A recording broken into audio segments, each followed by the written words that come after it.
J'espère qu'on va passer un petit peu de temps sur cet article 4, parce qu'il porte une atteinte aux personnes de façon absolument extraordinaire, parce que le gouvernement, depuis le début, est totalement flou sur les conditions exigibles.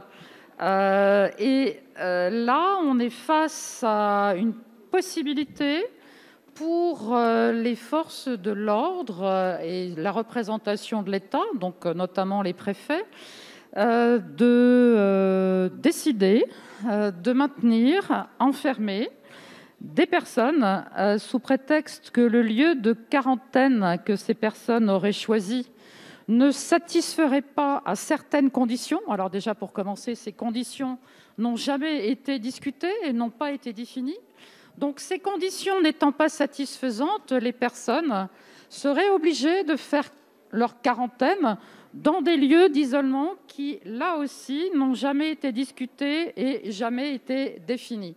Donc, il me semble que pour garantir les droits des personnes, il convient surtout de ne pas voter cet article. Je rappelle que la seule condition de maintenir pour des raisons sanitaires et dans l'intérêt des personnes dans des lieux contre leur volonté, c'est bien dans le domaine de la psychiatrie, mais tout cela est régenté de façon extrêmement stricte, avec surtout un juge des libertés qui vient vérifier si les droits des personnes sont respectés.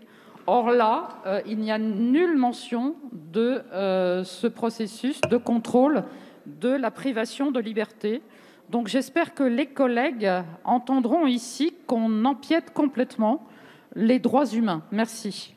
On parle quand même de la privation de liberté pendant une certaine durée de personnes, de ressortissants qui sont sur notre pays, dans des lieux d'isolement.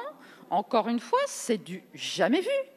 Depuis quand on enferme les gens sous des prétextes de les protéger? Alors peut-être s'ils sont malades, il vaut mieux les soigner, encore une fois, ou les hospitaliser, ou leur permettre d'accéder à des soins précoces, mais surtout pas de les isoler. Enfin, quels sont les arguments d'une telle aberration?